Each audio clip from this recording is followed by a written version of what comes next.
got on my computer mic, so I'm on my AirPods. So I don't know if they sound that good, but I always they're fine. They're fine. AirPods are. I never like. I always like wired microphones. But. Well, Gary, where should we begin? Let's do a little theological education. First, last rites is really the sort of common term for holy unction, which is a sacramental rite that's practiced in the Orthodox and the Catholic Church. Some Episcopalians sometimes do it too. But it's also known as the anointing of the sick. It's where you use blessed oil to pray for the physical and mental and spiritual healing and forgiveness of sins and strength of a penitent, of a right. So if you cannot apply the oil, does it lack the substance? Well, usually there would be accommodations for this. Like, there's this idea in Catholic medieval theology. What if someone wants to get baptized and there's no water? Can you use sand? Sure. Or what about if there's nothing to baptize? Well, there's the baptism of desire. So this is based, of course, on the intent. Right. Intent.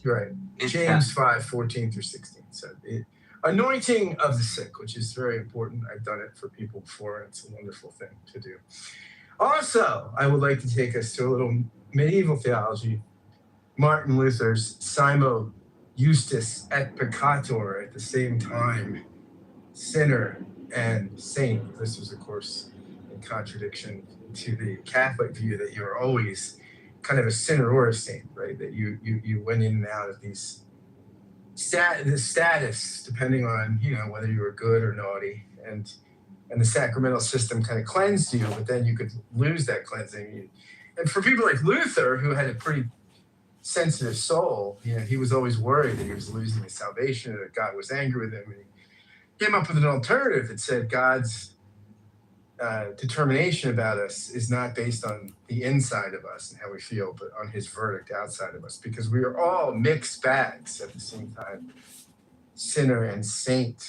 Simon Justus et Peccator.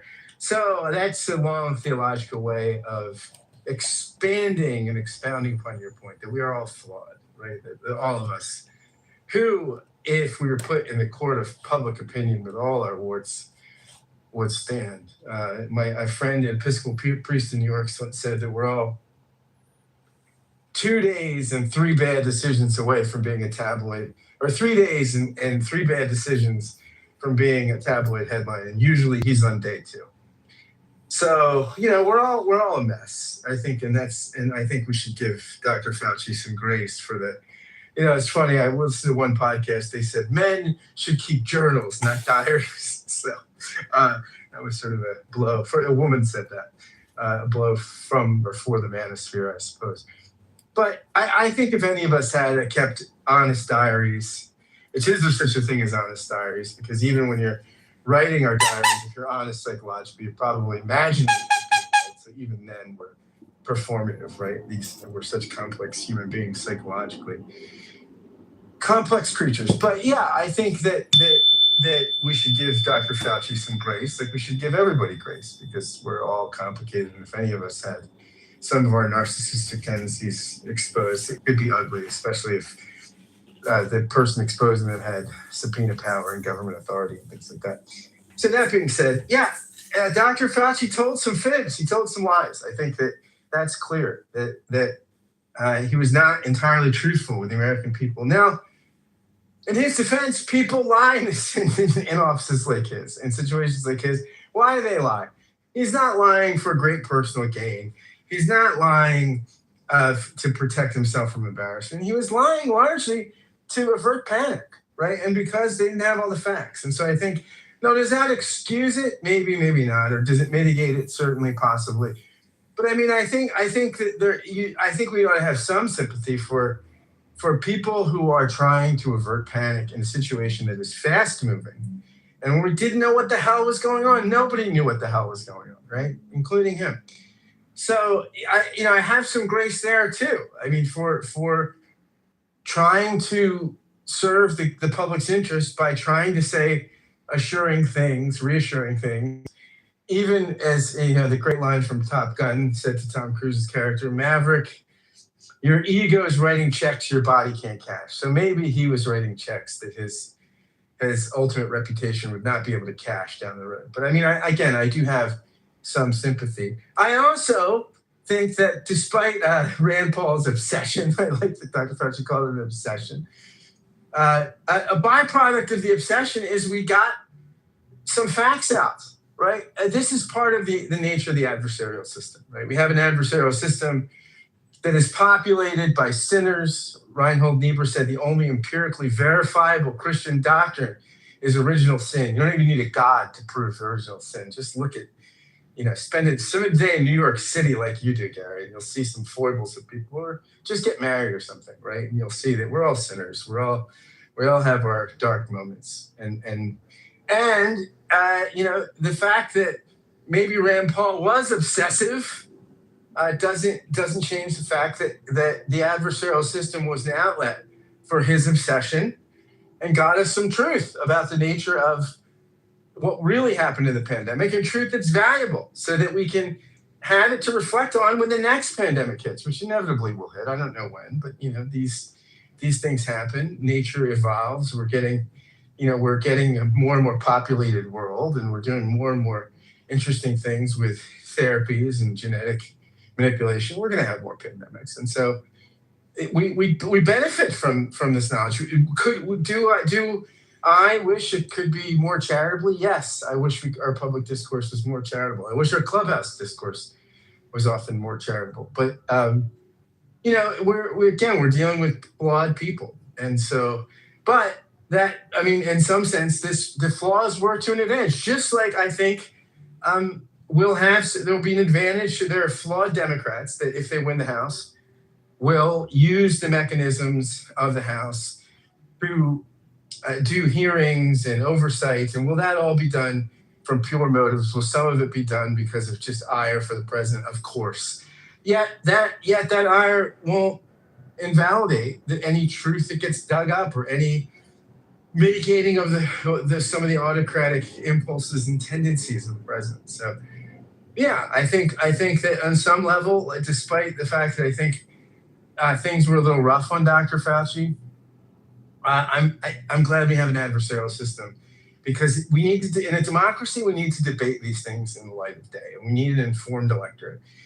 And this serves to inform the electorate and serves to inform us and inform our choices about who we will vote for.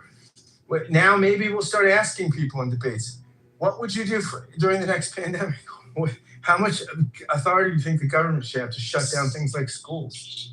And what do you think what impact do you think that has on our mental health collectively as a society?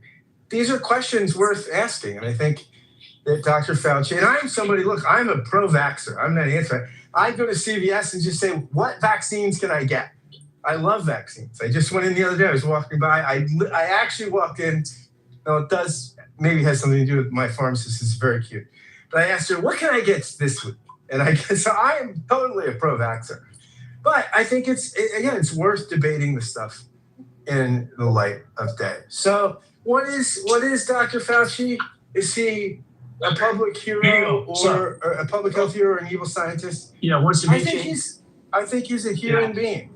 I think he's a human being who, because of his position, deserves some scrutiny. And that scrutiny, I think, will benefit us in the short and long term.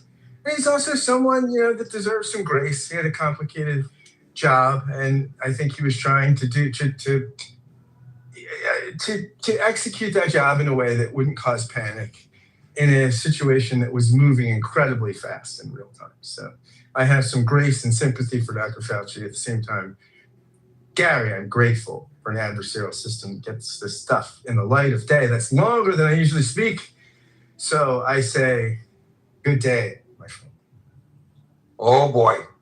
Okay. Well, and I know you touched on this very briefly, but the tone of this inquiry makes it not, in my opinion, an attempt to get to what we have learned, the lessons learned, so we don't make the same mistakes the next time there is a pandemic and from an adversarial standpoint. This was obviously an attempt by Rand Paul et al. To embarrass and to box Fauci into some kind of a corner where they could take some kind of action against him.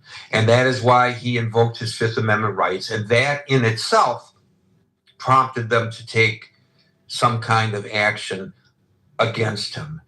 If you had the opportunity to listen to any of that hearing, you will know that the witness was being badgered,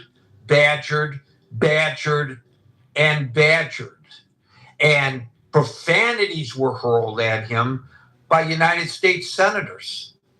They weren't inquiries that said things such as, Dr. Fauci, could you please explain why you are so certain that this was not a virus that escaped from a laboratory that the United States co-funded in Wuhan, China? Or even a stronger question along those lines. But No. Gary, I hate the fact that you can't say it was in a lab because you're racist or something, right? I mean, it's one of the things that I find nauseating, that somehow this became identitarian, right? That if you said it was in the lab, oh my God, you're a racist. You know, I mean, well, if it happened in the web market, does that make it a racist comment? Obviously, we have to observe what's happening and describe it as it is. It's not racist to describe a fact. It's racist to make up a fact. If you're reporting that a person committed a crime, and this is a person that you're on the lookout for, and when you give the description of the person, you include that person's race, and if it happens to be in an Ohio town, and that person happens to be Haitian, and you say, hey, a Haitian guy just robbed the bank, that's not being racist. But if you say Haitians in this same town are kidnapping people's dogs and cats and cooking them over the Spitfire, that is racist. So it's all about the context. So I personally don't have a problem with saying that there are questions that are being raised about the origins of the virus. And one of the theories, and that's all it is at this point, is that it was manufactured in a lab and somehow got out, and that lab happened to be in Wuhan, China. I mean, for God's sakes, they were hit hard by the pandemic before we were. So it's not as if the Chinese created a biological weapon to turn against the United States, unless their intent was to test it on their own people first. Maybe that's the case, but I mean, I think that's pretty far-fetched. I will say that it might be racist to call it the Kung Flu. I think that. Well, look, part of the problem is, and again, going back to my point about tone, when the president referred to it, he referred to it as the China flu, but he didn't just say China flu. The inflection of his voice when he did it, which you're far more astute at doing this than me because you've got the president's inflections down pretty perfectly,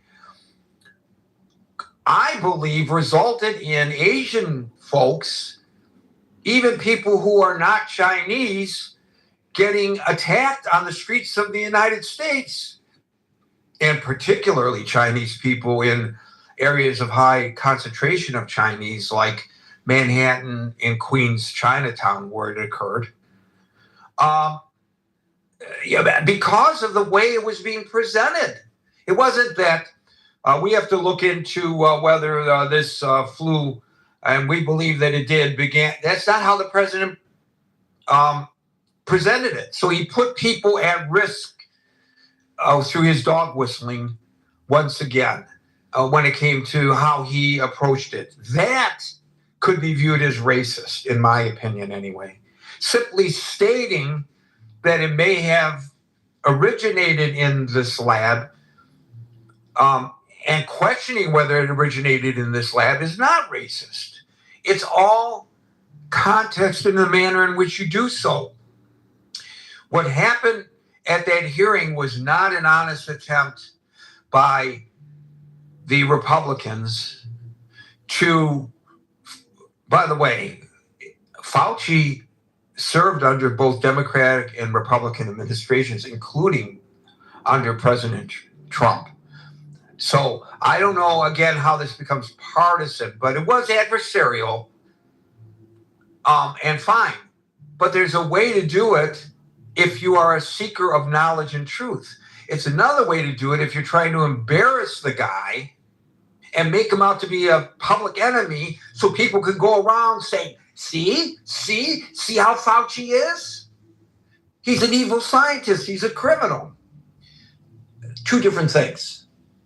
So that's my real objection. I don't have an objection to them holding a hearing, but Rand Paul's public pronouncements have been pretty darn clear that he wasn't hoping to hear from this esteemed scientist his opinion about what happened with COVID and debate it. That wasn't his intent. The manner in which he approached, and several other senators approached Fauci, would get him kicked off the stage in the critical thinking forum. And yet it was allowed in the United States Senate. Okay. I guess if we want to explore the origins of COVID, the better forum would be here than there. What do you think? Maybe we should ask Anthony Fauci to come here and we can ask him all the questions we want in a manner in which it's not an inquisition. It better not be disingenuous. I won't be disingenuous, Scott. Jim, followed by Les. Okay, well, thank you, everyone. I think that was very informative. I want to share, first off, that in my capacity as a lay minister for my church, that's not ordained, but in my church, we do several things like anointing with oil and prayer. And I've done it at Veterans Hospital. I've done it at conferences. I've done it at many different venues, with my training and experience by my denomination. So, and you have to take special precautions. And of course, me being blind, we worked out different protocols and things for me to be able to do it. But I did it successfully for 7 years, voluntarily. So, my question about Fauci, okay, in my professional, okay, outside of church, my secular job doing rehab and mental health, okay, the code of ethics for my fields, I'm responsible and accountable for some things for 5 years. They can come back, subpoena me, bring me in, do whatever, and say, okay, what did you do here and why did you do it? Some other things, it's 10 years. But at some point, and I've been out of the field now since 2015 formally. Now I do volunteer things, volunteer projects and things like that because of my education experience I'm allowed to do, but they're very tightly structurally governed because of my experience and education. But what I'm saying is as we know a lot with this administration and parts of this Congress, is they look backwards and it's revenge. This was wrong, and they waste a lot of time on what happened. What I want to know is this man has been retired. He's 85 years old. Now, I will say, I'll be honest and transparent, I am a Fauci fan. I also am a pro-vaxxer. And so, I've gotten everything that I could get that you get in the United States vaccinated for, especially being blind, because there were a lot of things, especially when I went to school, I went to school where there was the medical school was in the same building, other types of research was being done, and I wanted to make sure that as a person who's blind, if I accidentally touched something, I mean, I didn't go into labs where there were open corpses, but we shared the same break rooms and the same bathrooms and stuff. And so I wanted to make sure that I was as protected as I could be. So my question, in general, and I don't know if anyone will know the answer, is at what point can this man take solace and be left alone to retire in peace? I mean, at what point is he just done? I mean, we all make mistakes. I know that in my work, I'm sure I made mistakes. Sometimes they were pointed out to me on the job. Sometimes I learned even after I retired, oh, well, that project didn't go as well as I wished it would have, or this client did this. I've actually been in court a few times too, not because of things I did, but things clients did, and I had to testify either, on their behalf or to keep them from being, misprosecuted. So, I mean, I just want to know. He's 85, if I understand correctly. I did a lot of reading about him. Plus, I read his book, which I know is his book. But at what point is he no longer responsible for his actions for the job he did? And I just think, and I'm going to land the plane, that where we are, any one of us, for whatever we do, say, or whatever, could kind of like what somebody was saying earlier, a few days from a tabloid. We had another way of putting it in my job. They said, anything you do or say, you could be on the evening news or tomorrow's front page. So be aware of what you write, do, and say. But I just wonder when he can say, okay, you can't bother me anymore. I'm a private citizen. I mean, why aren't we going back and still persecuting the people that were supposed to be over everything with 9/11? Because we had the investigation. We know, and it's awful, but I mean, Condoleezza and all those other ones aren't still being held up on pikes, and other people that were involved in things aren't still being harassed. They've been able to go on with their private lives. So I just wonder at what point do these former people in administrations, when do they finally get their peace and they're be able to go and enjoy their retirement and their life and not worry about what decision they made or what they did when they had this job some years ago that they're no longer responsible for? And that's where I land my plane. I think the answer to your question is when it becomes no longer politically expedient to do so. And you're correct, 85. He is 85. Mm-hmm. Let's follow by King. So I'm not going to repeat all the things that Gary said. He's saved millions of lives. And if you had to put him in in terms of percentage of people that have saved lives, he would be in the top 1%. Between HIV used to be an inevitably fatal disease. Now it's turned into a chronic disease. And we also have all the vaccination that was done in the poor countries that have saved millions of people. And this is ongoing. In terms of the SARS-2 virus, let's look at the origin. Where did where do most diseases come from? They're called zoonotic. They originate in animals. SARS-1 was the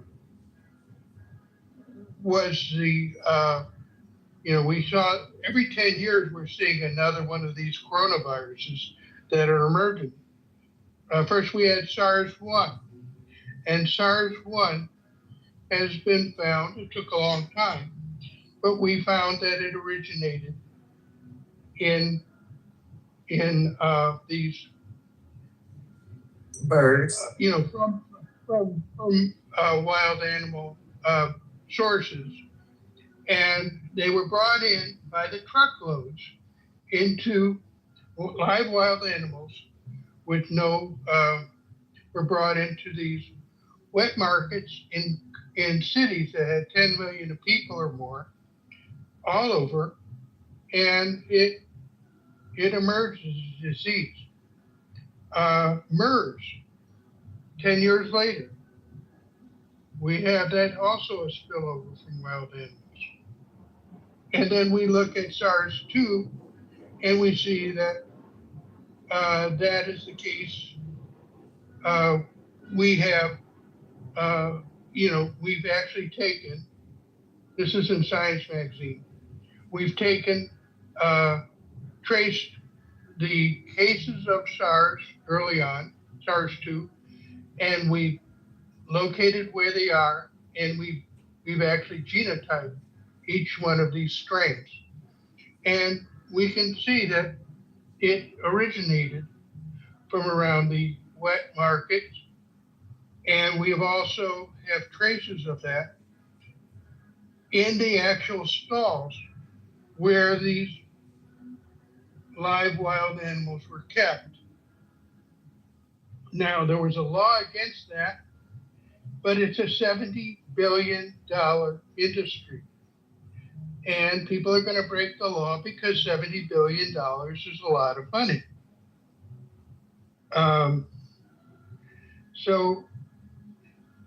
And we also see we have two lineages, lineage A and lineage B, which meant there were two independent introductions into the wild animal markets. That's not something you see from a lab leak. A lab leak would be one. The odds are infinitesimal. Mr. Trump did a great job at funding the mRNA vaccines, but when he talked about it, he got booed, so he stopped talking about it among his supporters. Fauci, at the beginning, when no one knew that this was going to be a serious problem, he told them, well, let's just start working on an mRNA vaccine. We've got a sequence from somebody sent to us from China so he got the vaccine effort started immediately before anyone knew that it was going to be a serious problem. In particular, they wanted to do some sort of thing to see how well mRNA, to get to work with mRNA technology that had been worked on for other outbreaks and before that had kind of fizzled out. And what else? Did he do things perfectly? No, there was a lot of unknowns. Basically, what the mRNA vaccine did was it took the virus and it made it from wild to mild. It kept you out of the hospital. It kept you out of the morgue. It did not stop you from getting sick, but you didn't get so sick that you ended up in one of those two terrible places.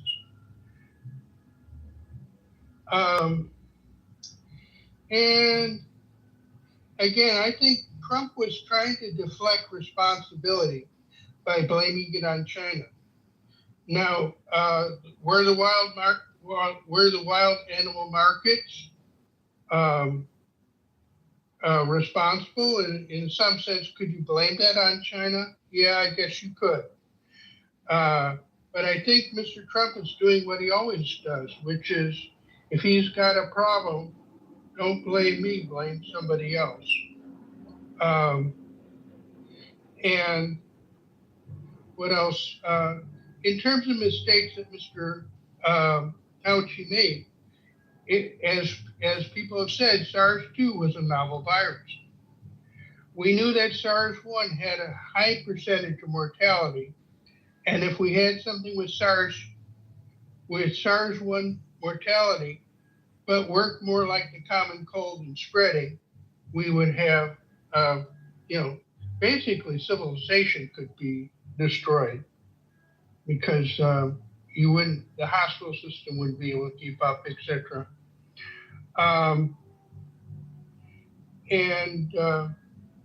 I think in retrospect, the school closures were a bad idea because children weren't all that vulnerable. Certainly the, older teachers were, but, they should have worked around that somehow.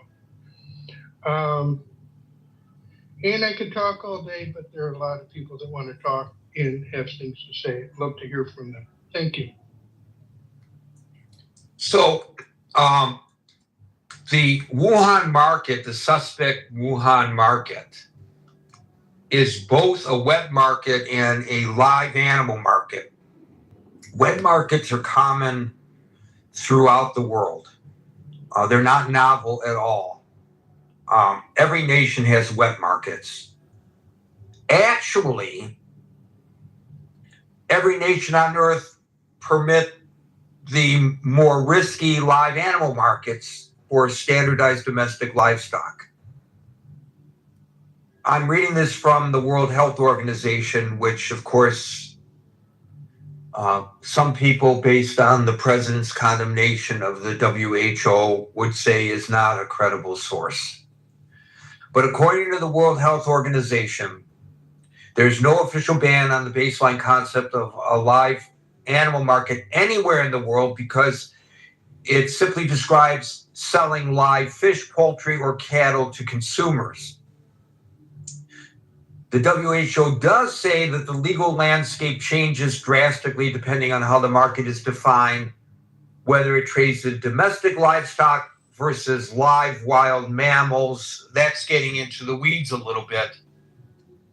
But the point being that if it did originate, and we don't know that it did, from that so-called wet market in Wuhan, well, then it could have originated from any wet market in any nation of the world. And does that make China more culpable because it may have originated within the confines of their country geographically? I don't know. Thank you, Leslie.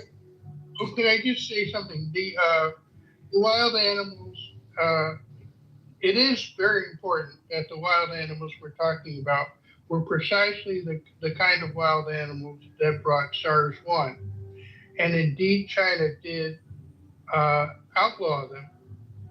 But in the 2010s, late 2010s, they were still kept there.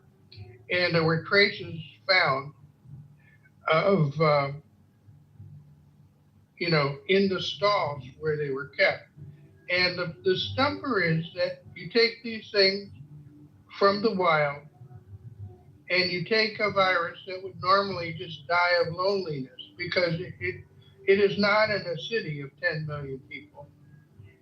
And you give it a place to jump to and in a place where it can sustain an infection.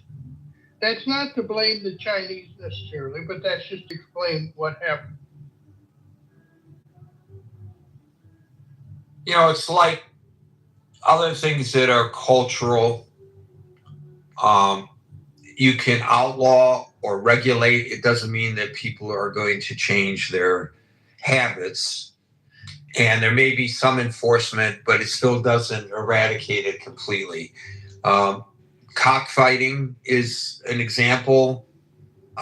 Consuming of dogs is another example. Some things are ingrained in a culture, and as people get more information about the dangers or the downside of the various activities,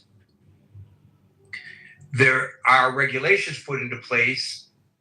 The amount of enforcement is not uniform, and so things do happen. Again, we do not know to this day with certainty the origins of the COVID virus. We don't know for certain. King, followed by Normal. Thank you, Lynn. Afternoon, Gary. Good evening.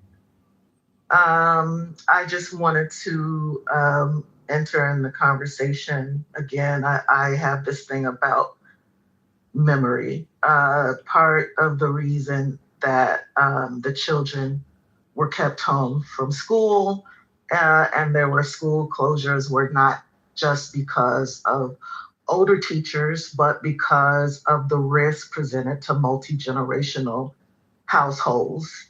And since the pandemic, there have been medical studies that have been published in JAMA and other medical journals that kind of shed light on the percentage of COVID deaths related to older people who lived with, they were multi-generational homes.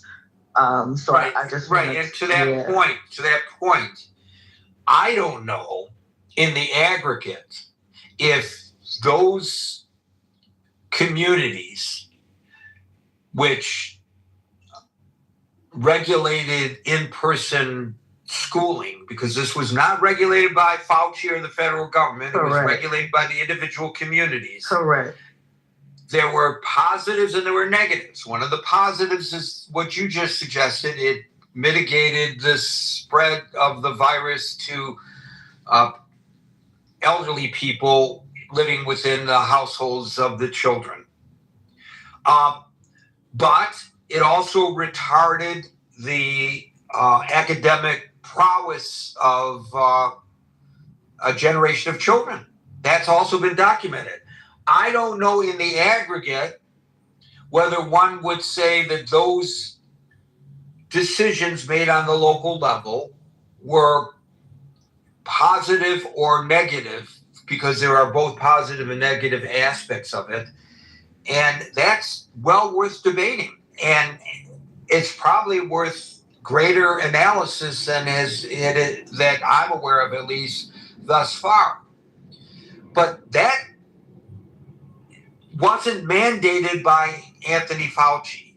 Anthony Fauci et al. Made recommendations, and some of those recommendations turned out to be good.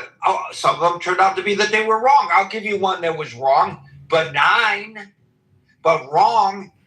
You got to wipe the surface of every package that comes into your house, because initially they thought that the virus might be transmitted through your Amazon deliveries or your Instamarket grocery deliveries. So people were spraying that stuff down with Clorox. Okay, no harm, no foul in that, but they were wrong about it. But they issued that recommendation based on the science as they understood it at the time, which changed as the virus progressed for two reasons. One, they got a better understanding of what the virus really was doing. And two, the virus mutated constantly. It's like when you go in the fall for your annual flu shot, it may or may not be effective this year as it was last year, because the flu mutates, and sometimes it mutates faster than the vaccine can keep up with, and more people get the flu this year than got last year. So I don't know. I know that the kids next door are homeschooled. This is very anecdotal, but from what I can see, they haven't fallen behind. But I do know other kids their age who have. So again, that's anecdotal. But on the other hand, the kids that were homeschooled, didn't bring home the virus to their parents. I don't know that there's an answer to that one, King. Right. At least not now. Maybe Exactly.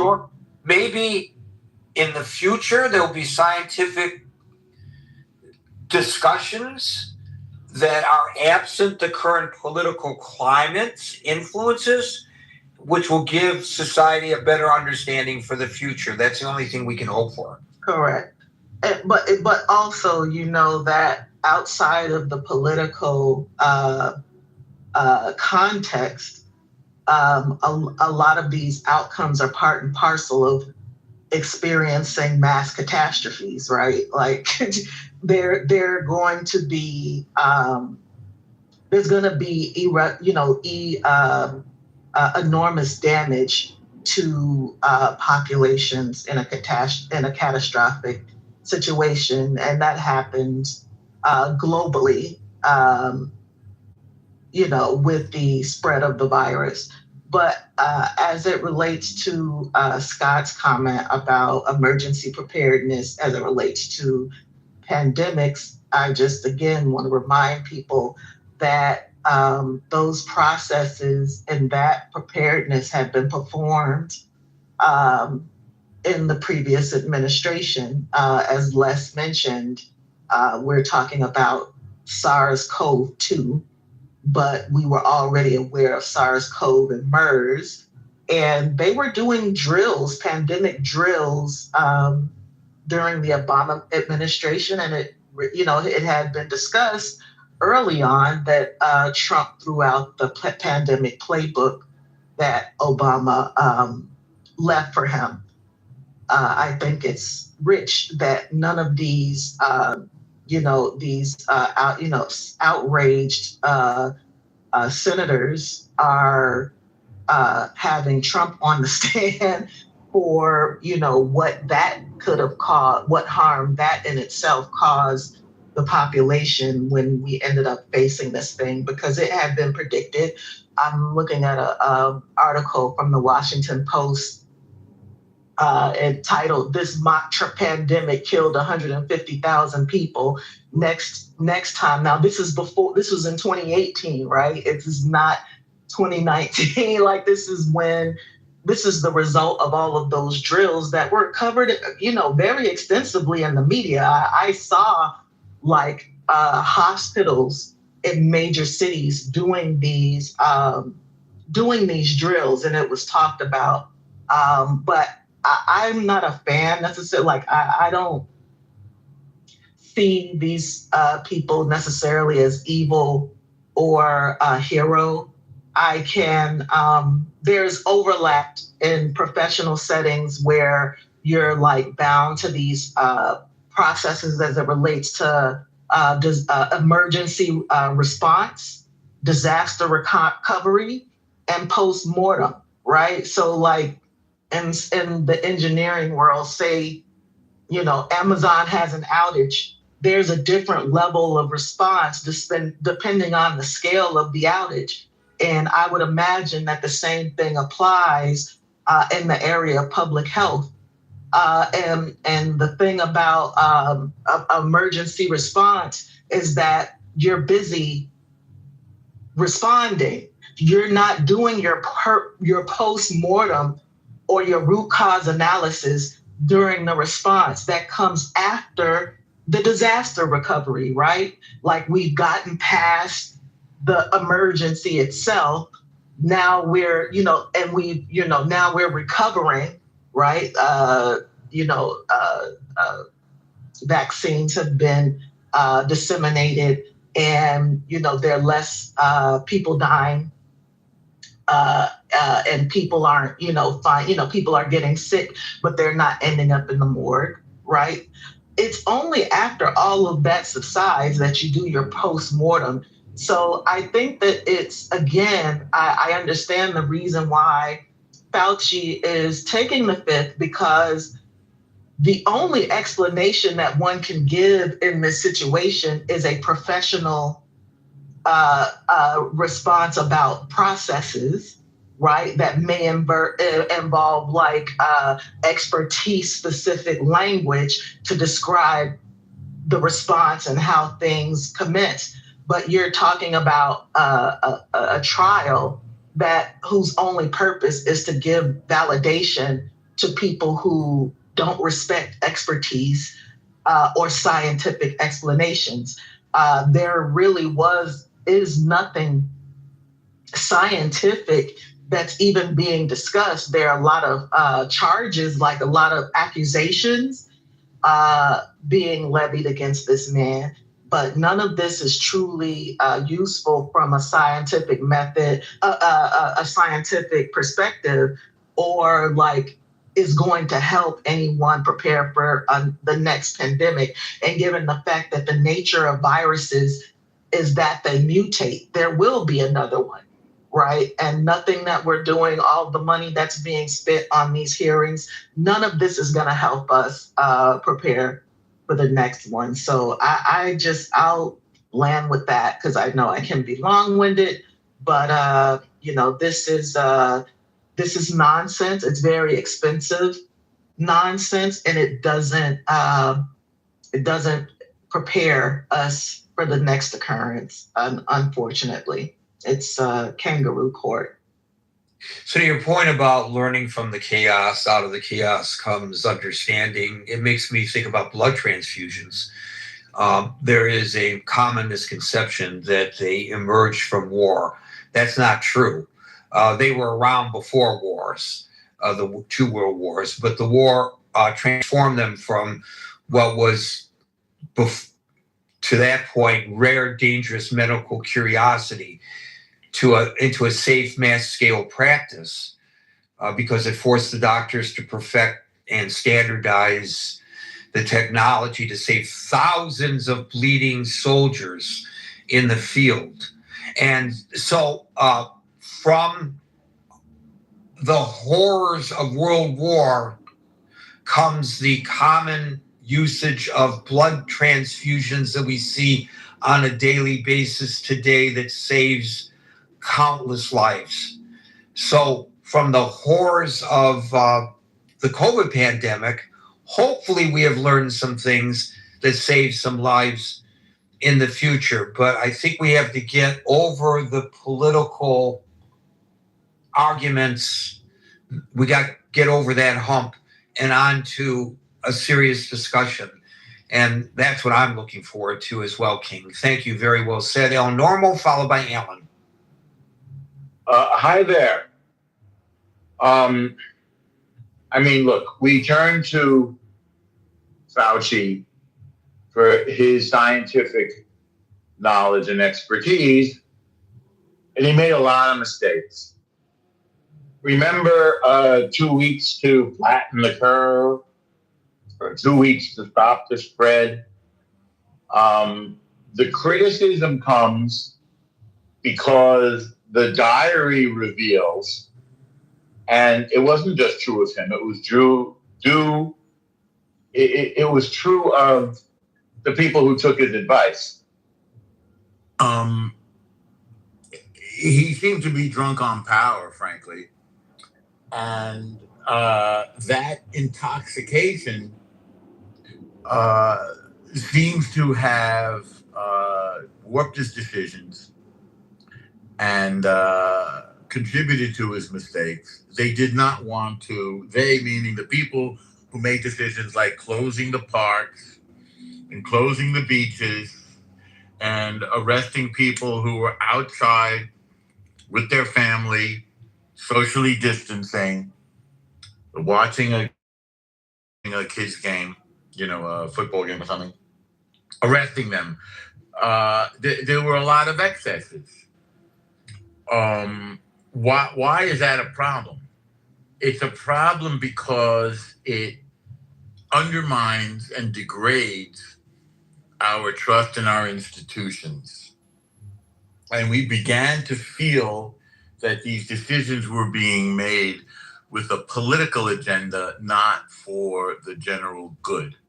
And no, he didn't obviously have the power. Are you referring, Norm, when you say that people were beginning to believe that there was a political agenda behind it.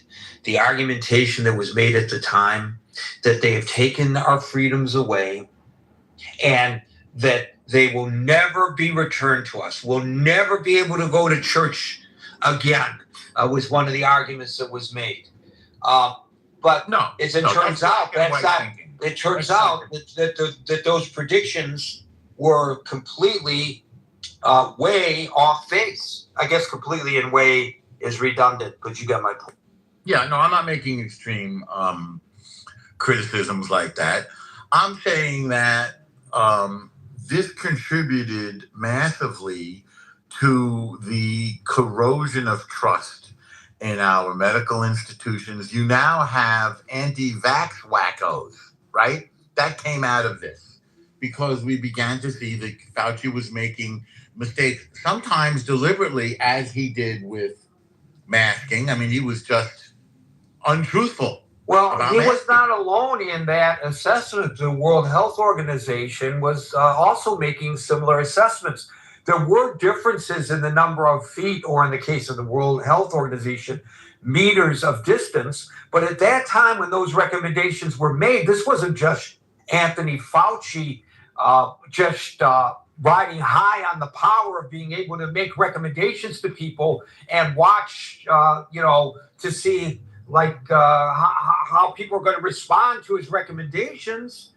This was something that not everybody, but in general, the scientific community believed at the time that the recommendations were made. And in fact, that collaboration between the United States public health officials and their colleagues around the world, in which they shared information, was ultimately cut off, at least officially, by the Trump administration because he didn't like the results of the recommendations that were coming out. This was a global pandemic, and each nation approached it a little bit differently. But in general, what Fauci recommended to the people of the United States was being recommended to people of countless countries around the world that was being visited by the COVID virus. And the recommendations there changed as the virus changed, and our knowledge of the virus changed. Well, not with the masking. Not with the masking. That wasn't global. That was him responding to what he felt was. I don't think so. I think in many parts of the world, masking was the norm as well. In fact, it was the non-masking that I'm objecting to. His reversal. At first, he was not candid and recommended against masking. Then he pivoted and said, maybe his understanding of the necessity of masking changed as it went along. Why else would he do that? I'll tell you why. I know why he did. You think he was thinking, well, you know what? Let's say they don't have to mask and see how many people get sick from it. I know why he did it. He did it because he felt there was a shortage of PPE, because he said that was it. I believe all that's already come out. And in any event, I like Scott's position that it's not black and white. It's not that he's a hero or an evil scientist. It's that he's a flawed person. And I like that because I think it's true. And some of his flaws were a lack of transparency about the origins of the virus. He wasn't honest about that. And that lack of honesty leads to a spreading sense of mistrust of our scientific and medical institutions. Early in the pandemic, he pointed out that he had helped set up the viral research labs in China, that he was in touch with the people that were running them. That changed after a while. He didn't mention it anymore. And he tried to sell what was, I think, a very implausible story, that this was the monstrous offspring of a pangolin and a bat. When the labs in Wuhan, the virology labs, were doing research into precisely this kind of, I think it's called a rhinovirus, and we're doing research that was, at least in colloquial terms, gain of function. He lied about that, and that there'd been security breaches. He either lied or was not candid or a little bit evasive and manipulative, and that there was security, that those labs had a history of security breaches, and that we were funding them to some extent. So at that point, he deserves criticism for lack of transparency. I don't know about these Kafka / perjury traps. I know that a couple of administrations ago, they used such a thing on Michael Flynn, and they used similar tactics on Trump when he was running for office. So I think what we're seeing is a degrading of the public discourse, an increasingly unethical, on both sides of the aisle, use of traps and gotchas in order to gain political points. So, of course, it's a political process because Congress is a political institution. But I think he should have been granted immunity and then compelled to answer honestly, so that we have, I think it was valuable, at 85, he should come clean and not just keep taking the fifth. And I think he should be granted immunity so that he could do that. I think it would enhance his legacy and reputation, which now is horribly tainted. And it would also help the public discourse, and particularly confidence in our meaning-making institutions, universities, research labs, Congress, etc. Let's see if I got it. By the way, there were economically and psychologically devastating consequences to some of these mistakes. I think he should be given a pass on it. But you mentioned academic consequences to kids. I have and also then had school-age kids, and the the psychological effects on this generation, I think, will last a lifetime. And the public schools closed. The private schools opened pretty quickly. By the fall of 2020, they were open, the private schools. And I don't see any negative consequences that came from opening those came from opening those private schools. And my kid missed a really good education. And, there's a wound that we're going to carry for that. I'll end it there. So you're exactly right. In March 2020, on an interview on 60 Minutes, Fauci famously or infamously said, quote, "There's no reason to be walking around with a mask." He argued that while the masks might make people feel better, they were not providing the perfect protection people thought, and often led to people touching their faces more frequently. You're correct that he was wrong about that. How long did it take him to correct himself? Probably as long as it took to make up some more masks, because we couldn't buy them. I remember making my own. No, 3 weeks, less than a month later. Okay. On April 3rd, and I'm sure what happened here is that he got pushback from others in the public health sector saying, "What the hell are you talking about?" And so on April 3rd, so this was March 8th, on April 3rd, so basically 3 weeks later, Fauci said that Fauci and the CDC reversed course, recommending that all Americans wear cloth face coverings in public, and then later, of course, recommended the high quality N95 or KN95 as more contagious variants emerged. I had the benefit through all of this of knowing people in the health sector who I trust very much, who happen, by the way, to be staunch Trump-supporting Republicans. And they, throughout the pandemic, urged people to wear not just masks, but N95 or KN95 respirators, because the other cloth masks that people wearing, like, banditos robbing the stagecoach, did nothing. So in that regard, he was right. Those made people feel good. He should have been of course, honest and say, hey, people should be wearing masks. They should be N95 masks. They're not enough to go around. And there weren't. And the concern at that time was a triaging concern. I'm not saying that he was right to mislead the public, but there was a triaging concern because even in hospitals and certainly in nursing homes, they were reusing masks, which of course you're not supposed to do. They lose their functionality if you reuse them. If you're a healthcare professional, you use the mask at the end of your shift, you discard it, use another one in the beginning of your next shift. There weren't enough even for the healthcare professionals. So I think what was happening is that he was triaging the situation, but in so doing, he misled the public. You're correct. But that misleading of the public lasted for 3 weeks before he recognized the error of his strategy and he changed ways, and not just him, but the CDC as well. And so I don't know if they want to cut his legs off at his knees and call him Shorty because of that today.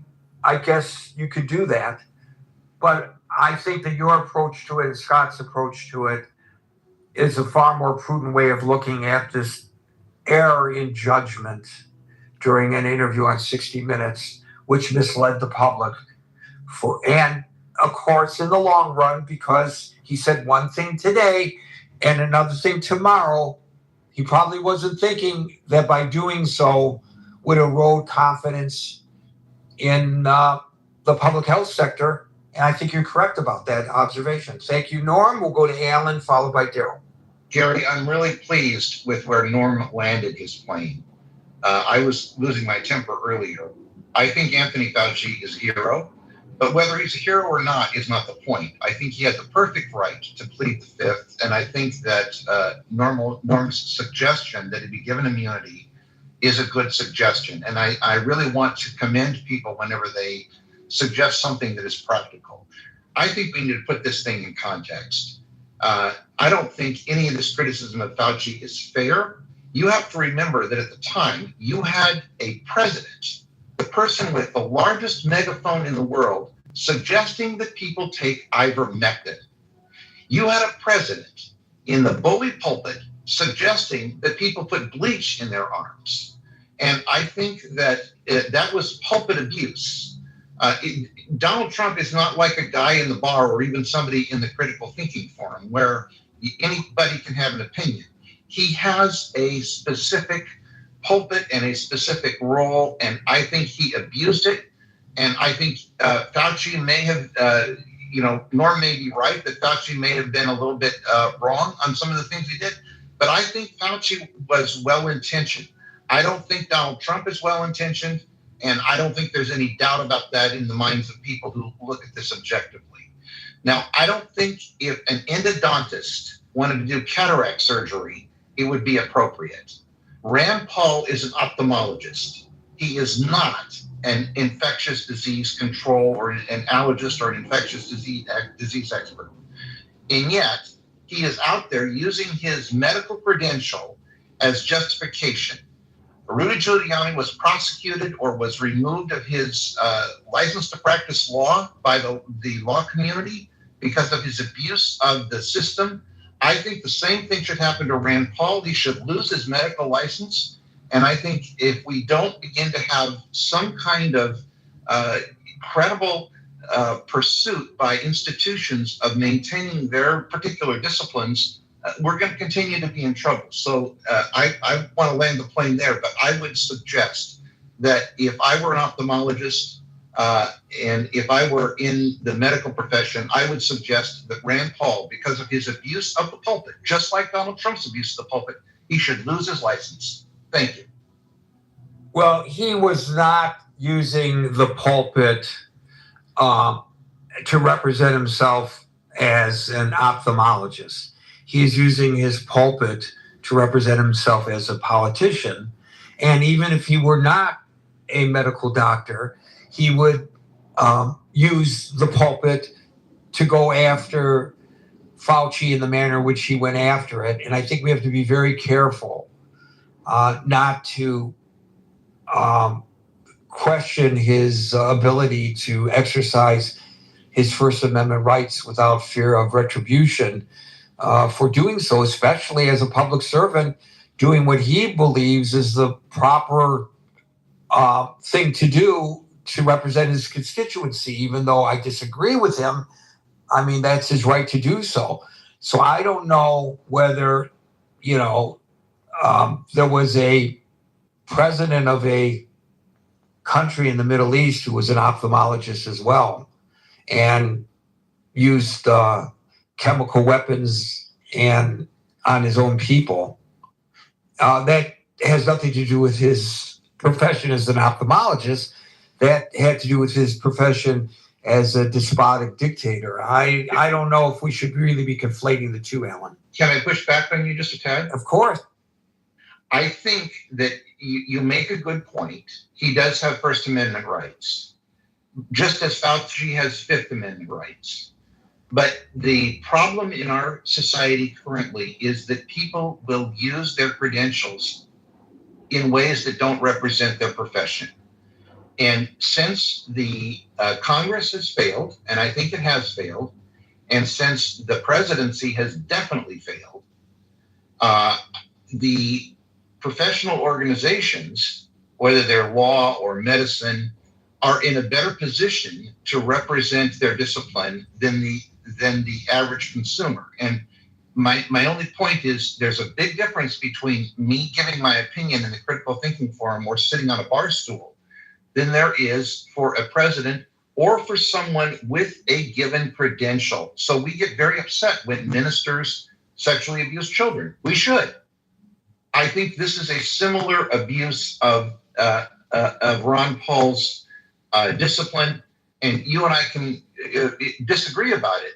But I wish that at least it would be brought up by his peers, because the Republicans in Congress have completely failed us by not standing up to this president, just as I was trying to say the other day that the Democrats have failed by not standing up to the socialists, the Democratic Socialists. So I think that I'm trying to say that I'm being consistent. To that point, your final point, you and I do not diverge, but in terms of trying to make a comparison between Rand Paul and his profession to his public comments and those attorneys who became disbarred because of their public comments, the difference is Rand Paul was speaking as a United States Senator. Those attorneys, including Rudy Giuliani and several others, were speaking as attorneys. So they were practicing their profession when they made unethical statements that they could not back. He's not practicing his profession. He may be leaning on the credential for credibility purposes, but that's something that people do politically all the time. There are a lot of people in Congress who we think are experts when it comes to the military because they served in the military, and maybe they are. But that doesn't mean that if they're wrong, that they should be stripped of their commissions, as somebody tried to do to a certain U.S. senator. So that's that's why I feel uncomfortable with suggesting that the AMA or the licensing authority in his state take a look at his license. He's not. He doesn't have a practice open anyway. It's a thin line, Gary. I acknowledge that you're right. It's a thin line, but I just want to make the point that we are, as a society, we are in real trouble because we allow people to push the limits, and somebody has got to push back. I'm just a stupid old man in Southern California, and I can't push back. I wish someone would push back on his credentials and at least make him a little bit frightened of misusing his education. I think to the larger point that you made, about the internal workings of the Republican Party. I wish there were John Fettermans in the Republican Party. Amen. I love that John Fetterman stands up to his own party. God bless Amen. him for doing so. Amen. You know, and there should be more John Fettermans in the Democratic Party. Amen. But I don't think there are any really. The closest may be Susan Collins, and that's only because she'll diverge in her votes from what the president wants. Just to win her election. Well, for whatever her reasons, it doesn't really matter. No. But I don't see her on the forefront the way Fetterman is with the Democrats. It's not healthy, you know, as Norm always points out. His first responsibility is to criticize his own party. His second responsibility is to criticize the other party.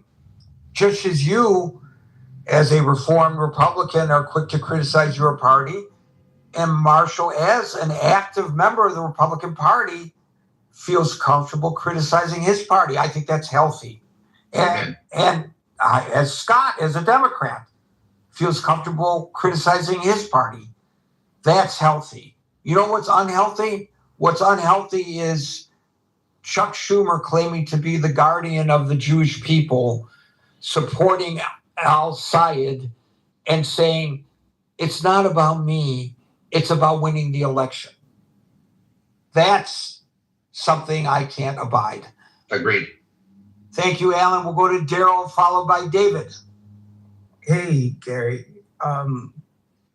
So you know, this a lot of this is like Monday morning quarterbacking, right? So I think, were you in Jersey during COVID, Gary, or were you in Jersey at the time? Not only was I in Jersey, but I had one of those passes that allowed me to go through the Lincoln Tunnel should my vehicle be stopped, my Uber be stopped, because they gave me an Uber every day because I was considered, I don't know why, somebody made a real bad decision, but they decided I was an essential worker. So I came into the city every single day. The real essential workers were the paramedics, the nurses, the doctors, etc. I'm not an essential worker, but for some reason I was so anointed. I still kind of proudly carry that useless pass now in my wallet, just because it reminds me of, you know, what I went through. So I was living in New Jersey. I was in the city every day, 5 days a week. So you know what I remember this because I live in a 40-story apartment building, and I remember, you know, to Norm, to something Marshall said, to something Scott said, and to something you emphasized, right? And you know, as late as March in 2020, they were still saying, the WHO, not even our own administration, WHO was saying that COVID was not airborne. And they were telling you to avoid, remember, big droplets, you know, spray down, like you had said, spray things with bleach, blah, blah, blah, blah, blah. And I remember that when they first started saying, hey, this could be a problem. And I think it had something to do with a restaurant. Was it in Spain? Because Spain was one of the countries. I remember saying, okay, you know, like a lot of people here in the city, if you lived in a building like mine, or if you rode the subway, you know, by the time they said that, hey, this is airborne, you know, places that are densely populated, we were done for the most part, right? So this idea that we can now, like, what is it, like 4.5, 5 years later, go back and do this autopsy when every day it seemed like the guidance was changing. It was, you know, and Norm's right. They did say you don't need masks. And behind this, you know, behind the scenes, they were really prepping for the worst. And I actually read Woodward's book. And I remember he said that he spoke to the president, and I think he said it was in March. And he said the president said, "No, Bob, this is going to be bad." And so they trot out Fauci, and I don't remember the woman's name, but it was Fauci and the other woman. And Dr. Burks. Dr. Burke, that's it. But if it weren't for the administration, we wouldn't know who Fauci was. It was actually, it was them saying, "Hey, this is the guy that is setting the policy. This is the guy that you should be listening to." And I personally think that it should have been, maybe this was not in his capacity. Maybe there was a little too much science happening. I think they could have given him a briefing. I think that leadership leads from the top down. And I think that again, Monday morning quarterbacking or 5 year later autopsying, I do find it questionable that, Fauci was given a pardon. I also remember that one of the scariest things, I remember this vividly, when they said that this was breaking out in China and they were pushing people back into their homes and locking the houses from the outside with steel. I remember saying, "Hey, there's something wrong here." And yet at the same time, we had people saying, "Oh no, this is not a big deal," or "Just wear a mask," or "Just spray peroxide on your counters." And yet, if here on the East Coast, this is a very unique situation here. We are massively densely populated. In fact, if you look at some of the spikes that had happened, the only country that had a larger spike in a short period was actually Tokyo, because people literally live on top of each other. I don't actually know anyone who was not impacted by the outbreak.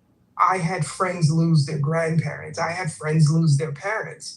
I remember the morgue truck over at LaGuardia Hospital where they had the bodies in the back. Yes, but I do when you still, say a morgue truck, let's describe it to people who don't know. Okay. You're talking about refrigerated semi trucks because they ran out of room at the morgue.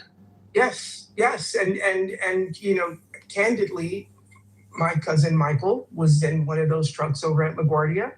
He 32 years old, had asthma his entire life, but he was also in pretty good shape, did MMA, and he caught it. And, remember, it was wiping people out very quickly. Some people were like literally catching it and showing symptoms, and they were gone within a week. And I had a conversation. I'm going to pivot here. I had a conversation during the heart of the lockdown where even if you walked over to Whole Foods, they were only letting 40 people inside, and they had the 6 foot distancing lines outside. You had people lined up outside. And I had a buddy in a 3-letter agency. And I asked him, when they started talking about the Wuhan lab, the Wuhan lab, I said, "Hey, what's your take on this?" He's like, "Yeah, probably." And again, this is all his opinion, but he did spend 16 years in the service. And he said, "Yeah, they probably did this." And I said, "Well, why?" He said, "Because what we don't understand is the reason that they do these things is what if," and he said it this way, he said, "What if China or Russia is already somewhere experimenting with this stuff, and they decide to come to New York or California and drop it in the subway, and we have no practical idea of a defense against something like this," right? So from a very pragmatic perspective, I didn't like what he was saying, but I understood his position on this. Fauci's journal, diary, whatever you want to call it, he does admit that he himself was trying to track evidence to see if this was a leak from the Wuhan lab. Now, his journal also says that he ultimately did believe that it came from the wet market or something like that. But there was a point when Trump was calling this the China virus, because we're not in the back room. We only see what they're saying when they were coming to the podium and telling us what to do. We don't know what they were talking about in the back. But we do know now, because of the journal, that Fauci himself was trying to find out if this was a lab leak. Fauci himself. Right, but that said, doesn't mean that it was a lab leak. I mean, that's a prudent investigative Yes. measure to try to Yes. determine whether it came from there. Yes. Okay. But what I'm also saying is publicly they were saying there's no way it was a lab leak. You know what I mean? So it's kind of like Did they say there was no way or there's no evidence? I think Fauci at some point did say that it was almost impossible. I'll see if I can find the quote. And again, I'm not here to talk about him. I'm simply here to say that we're here now holding an autopsy on something when it was chaos here. And when I would talk to people in Florida and they were talking about, oh, you New Yorkers, you're so extreme, you guys shut down the subway, you guys, and I'm saying, yeah, but we also have a medical truck out there because we don't have. By the way, they never really shut down the subway. They shut it down from 1 a.m. to 5 a.m. It's a 24-hour subway service. They shut it down from 1 a.m. to 5 a.m. and they thoroughly cleaned every piece of equipment during that period of time. Mm-hmm. We can also talk about how at that time, that's when New York City's homeless population basically moved into the subway. I'm saying all that to say is that when people from other places like Florida, places where people just socially distance organically. Where it's a lot less dense, right? Yeah, it's easy to say that you're overreacting or you're this or you're that because you're not actually seeing people literally dropping dead here, like they were here. And maybe they weren't. So I will tell you that during that period that we discussed in the beginning, when I'm coming into the city, and by the way, there were Uber drivers that came to my house, and then when they saw that we were going to the city, they drove away. Mm-hmm. They would not drive to the city. They were afraid to go to the city. Mm-hmm. But at any rate, during that period, and I'm not saying anything you don't already know, you live in the city, it was eerie because you could walk through Times Square and be the only person for blocks. Times Square. Yes. But there was one thing. There were no horns. There were no music blaring. There were no people screaming at one another. There were not, none of that, which you hear all the time. If you come to New York City, be prepared to be overwhelmed if it's your first trip by the sounds. There were no subways running. I mean, not after 1 a.m. There was nothing going on. There were no people saying, comedy club, what's your picture taken? Do you want to pet my snake? It's wild. Yeah. None of that. But there's one thing you did hear constantly. You know what the one thing you heard constantly? No. The sirens of EMS. Yeah. Constantly. Yeah. And people psychologically, people were afraid. People in my building, if the door opened and someone was already in the elevator, no one would get on with anybody else. I don't think that makes it pretty rough if you're in a 40-story apartment. I guess you got a lot of exercise walking up and down them stairs. Gerald was never in better shape than he was during COVID because he had to walk 40 flights of stairs to go to work. My God! And you're picking and choosing your food better because you don't even want. I actually consider the food delivery services essential here in the city as well. I know they're not necessarily saving lives, but they were bringing food. No, today they're taking lives by running them over with their e-bikes. But that's another story. I got to move on. Thanks, Meryl. David, followed by Linda. I thought Meryl was dead. Hey, hello, Gary. Yeah, I mean, the Fauci beatdown on the Hill. I mean, obviously, I wish they would apply the same, zealous interrogation as they would on the Epstein perpetrators. But that's for another story. But yeah, I mean, at the end of the day, I think. Wow. That's a good one. No, that's a good one. That's excellent. Why the hell aren't they up there screaming and hollering about the Epstein files? Yeah. They're going to, because Cassidy folded today. They are going to, in all likelihood, confirm Todd Blanche as Attorney General. And there may be reasons for it. There may be reasons against it. But the Epstein victims are adamant that this guy, it sends the wrong message because of the preferential treatment that Ghislaine Maxwell is getting and the cover-up of the volumes and volumes and volumes of files under his watchful eye, that he ought not to be Attorney General. Nobody's screaming and hollering. I don't hear Rand Paul holding his feet to the fire. Exactly. Yeah.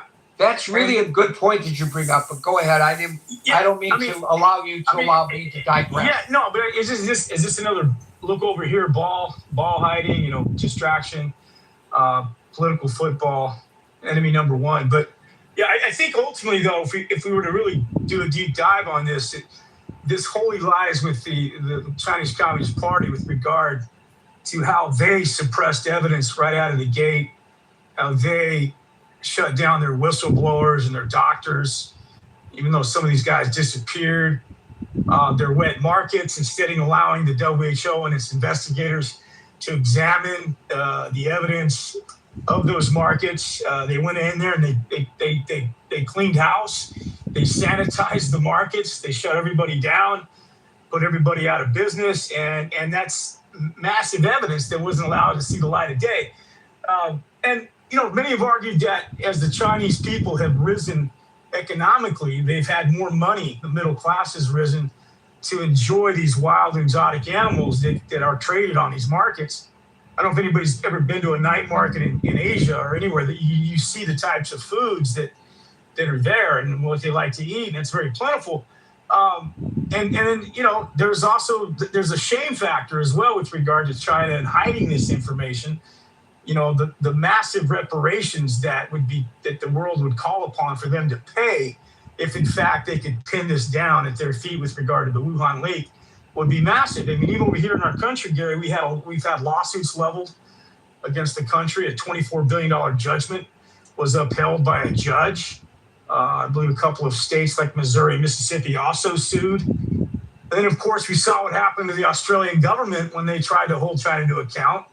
They went ahead and tariffed the hell out of all their products and retaliated. And they took this response absolutely serious, and they used their own form of wolf diplomacy to scare other countries from coming at them.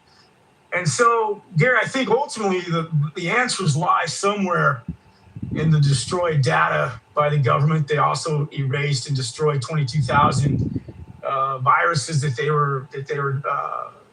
were being researched. And so this is all stuff Fauci hasn't had no control over. When the WHO investigators went over to Wuhan, they were bullied by the Chinese Communist Party. This is an authoritarian response to a national, international massive outbreak. And they were forced to kind of like tone down their reports and not able to see all the evidence. So, Fauci just probably did what he had to do in the moment that he had to do them. And, I mean, look, at the end of the day, he's not God. He's not, he's just a scientist, obviously looking at the data like everybody else. And, these Republican senators, Rand Paul included, with their libertarian ideals, just saw a guy go rogue on the whole nation and shut down schools. And now he's the boogeyman. He's the face of all the bad things that we suffered through. And I don't know that you can pin that down on one guy, given the massive scale and severity of what it was we were facing. But yeah, I think at the end of the day, the answers lie somewhere in China, and the Chinese Communist Party is not going to let that out or let that reach the light of day, in my opinion. But that's what we're dealing with when you're dealing with these authoritarian, autocratic nations that don't have to play by our rules, don't necessarily have to follow our science, our courts, when it comes to them having to be accountable for what they've done. I mean, we have the same issue over here, Gary, with regard to the size and scope of our corporations. One of the things I did not like about the rollout of the vaccines was granting these pharmaceutical companies immunity from lawsuits. If they're so confident in what it is they want me to prick myself with, well, then they should allow me to sue if I'm named by the actual vaccine. And I had friends who wouldn't take it for that very reason. I had friends who say, "Hey, man, if I get hurt and I can't sue, then I'm not going to do it. I'd rather roll the dice." So I think we learned a lot, Gary, from all. See, that's funny. If I get hurt and I can't sue, I'm not going to take it. But if I don't take it and I get the virus and I die, I still can't sue. I can't sue. Right. No, I know. I get it. I mean, that's not a logical approach to it, David. It's not logical for me, but these are the people that voted for Trump. So, and they view Fauci as enemy number one. Gary, I can't debate. You can't debate these people sometimes. I had a guy saying, "I'm all loaded up on ivermectin. I'm going to take that drug if I get sick, and I know I'm going to be healed." So, so I mean, look, this is the problem when facts, what we don't celebrate enough, Gary, and I appreciate Les bringing up the lives that can be pinned at Fauci's feet with regard to the HIV and others. But there's guys before him, Linus Pauling and the polio vaccine guy, was it Salks? Jonas Salk. Yeah, these are guys, Gary, that had to run test after test until they finally got it right. And we all got vaccinated and growing up in middle schools and stuff, and nobody ever came down with measles, mumps, rubella, or polio. And now all of a sudden, this vaccine is the cause of all things autism and all these things impacting a lot of these children today. And so I think the narrative and the talking points are really outside the sphere of honest science now. I think we're in a whole nother basket case. I think you're right. The politics have overtaken the science. Thank you, David. I'm going to move on because of the time. Thank you. Appreciate that. Linda, followed by Ben. Hi, everyone. Hi, Gary. I was waiting for you to call me. I have long COVID, so I feel very passionately about this. I can't help it because of my experience. I got COVID in 2020, and it was before the vaccine was available to my demographic. So I got really, really sick. And I'm still dealing with lingering symptoms. Fatigue is the worst one, just as pervasive exhaustion. And I have an issue called POTS with my heart, where my heart rate beats very fast. My blood pressure drops at random times. So I know exactly what that is. Linda, one of my best friends growing up has it. Yeah. I'm so sorry you got it. Thank you. So I've been dealing with long COVID for over 5 years now. And it was not due to the vaccines, due to the virus. I was very ill. But it did take a political turn. And I think that really affected people. I took some notes. I think one of the things was that the science was changing. And as public health officials and scientists learn more about the virus, this ever-changing information, I think it really confused people when they told people. I remember when they said, "Do not go out and buy a mask. You don't need a mask." And then, 3 weeks later, no, you need to get a mask, and there were no masks, and they had to make it makeshift masks. I remember people were advised to stock up on so much food in case you were to get sick and you couldn't leave the store, so it caused like the panic buying, the vaccine mandates, the mask, mandates. But overall, like, I think Dr. Fauci, probably looking back on the whole pandemic, I'm sure there's things that he regrets or things he wish he could have changed, but the bell's already been rung. We can't go back in time. I think realizing that this virus was very serious, over 1 million people died here in the United States and millions of people globally, worldwide. I think people are very angry that they had to deal with the lockdown. I think they're angry that they missed this portion of their life. People are angry that they lost their jobs because they didn't get, they chose not to get the vaccine or whatever, or they're angry because maybe they lost their job due to COVID, probably had to get a different kind of job. I mean, it was horrible, the lockdowns, being in social isolation. I think people are angry about that, and they're wanting to come at Dr. Fauci. It's kind of like a witch hunt mentality. What I feel about Dr. Fauci is I don't think he's a bad guy. I think he did the best that he could. I think he worked in the best interest of the people based on the science as it was ever changing. I think Trump made the situation much worse because he was downplaying the virus, saying it would magically disappear by summer, calling it the Kung flu and the China virus, and making the joke that people could, inject bleach and all that stuff. And I think he made the problem worse. There was also 12 people, I don't know if you ever looked them up, they're called the Disinformation Dozen. And in fact, some of them are on Clubhouse, but there were 12 people in the beginning of the pandemic that were responsible for disseminating about 80% of the misinformation online about the COVID-19 vaccine. The last thing I want to say, they were active on Clubhouse? Yeah, they were. It was Steve Kirsch was one of them. I forget I don't know if Dr. McCullough was on there, but there were 2 or 3 of them that were on Clubhouse. But I know Steve Kirsch was one of them, and he was spreading a ton of misinformation about the COVID vaccines. With that being said, I don't wish anyone to get long COVID. It has been the worst experience of my life. It has cost me thousands of dollars in medical care, non-FDA approved treatments, herbs, just every kind of thing you can think of to try to get better. Physical therapy, occupational therapy, and also conventional medications, pharmaceuticals. So I really don't wish that upon anybody. And I would encourage you all to, get vaccinated because it does greatly reduce your chances of unfortunately getting long COVID. I also think Dr. Fauci could have said more about long COVID and could have warned people more about it, but he did speak on it. But at the same time, I think they were busy just dealing with the whole pandemic overall. But there are, millions of Americans still dealing with long COVID and still dealing with these side effects, and obviously the people that died. So I take this very hard. I bear it to heart. I take this very seriously. I'm very passionate about it, and I just think to sit there and try to take him on this hearing, I think it's a waste of time. And I feel like him saying pleading to the fifth or whatever to not incriminate himself, I think that's a smart thing to do. Also, I feel like maybe he feels, I don't know, I can't speak for him. I'm thinking maybe he's mine. Maybe he feels like, why do I need to explain myself to these people? We were living in a global pandemic. And I don't know if anyone could have done a better job of managing a global pandemic, because the last one we had that was global that created so much chaos was, there was like SARS, but that wasn't as many people. There was the flu, like the H1N1, and like the swine flu.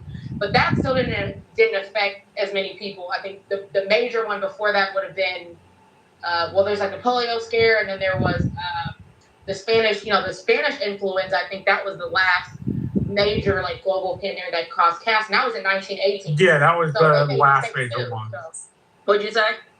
That was the last major one. Yeah, so they made mistakes. I'm sure there were tons of mistakes made in that pandemic as well. So thank you for your time. I appreciate Well, thank you for your time, and I'm sorry that you're suffering from long COVID. I know somebody else who's suffering from it, and it's not fun. The disinformation dozen, I had not heard of them. According to the NPR, It's a group of 12 prominent online influencers identified by the nonprofit Center for Countering Digital Hate as being responsible for up to 65% of anti-vaccine misinformation shared on Facebook and Twitter, and I guess Clubhouse, during the peak of the COVID-19 pandemic. And guess who one of those 12 is, ladies and gentlemen? I bet you Les knows. Robert F. Kennedy Jr. Dr. Mitch, followed by Ben.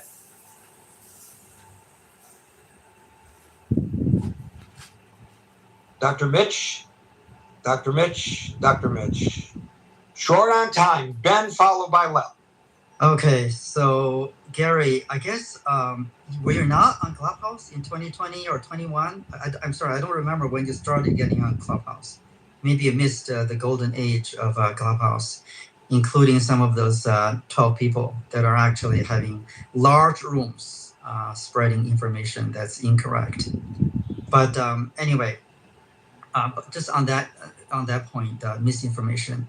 I think it's one thing to spread misinformation, but it's a worse thing to spread disinformation.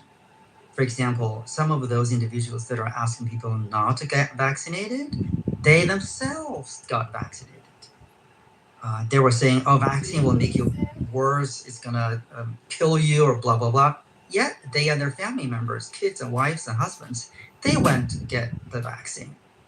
It is really, to me, beyond just being ignorant, not understanding the science, and then ask people to be cautious about the vaccine. And there were quite a few of those individuals, even individuals, I believe, that were probably even in government position. I don't remember who the names were, but certainly some powerful people that did that. Back to the topic of the room, I have quite a bit to say, but obviously it's late for you. I will make it short, but it's a very heavy topic. And even 2026, the amount of ignorance that's showing up on our general public, even in this room, it's just deafening. It's like the silence is, what is that phrase? The silence is deafening. I think I feel the same way. It's even more jarring to see Congress is actually coming down on Fauci. Whether Fauci did anything bad, intentionally or unintentionally, I think historians will probably discuss that. But the lessons that we needed to discuss, to learn, is completely forgotten by these congressional powerhouse individuals. Name one of them would be if the government's response policies, whether there's anything that we can learn and correct ourselves in the future, not to repeat those mistakes. And when I say government, I think I include both Biden and Trump. There is so much information, so many lessons that we can learn. And now they're spending their time forcing Fauci to testify, having learned that he has the constitutional right to plead the fifth. By the way, as a legal nerd, I'm interested in learning whether the Supreme Court, whether the Justice Department would take up this case, meaning once one is granted a pardon by a president, one be forced to testify, or at least to be penalized if one does not testify under the Fifth Amendment of the Constitution. That legal issue, I don't have the knowledge of knowing now whether that's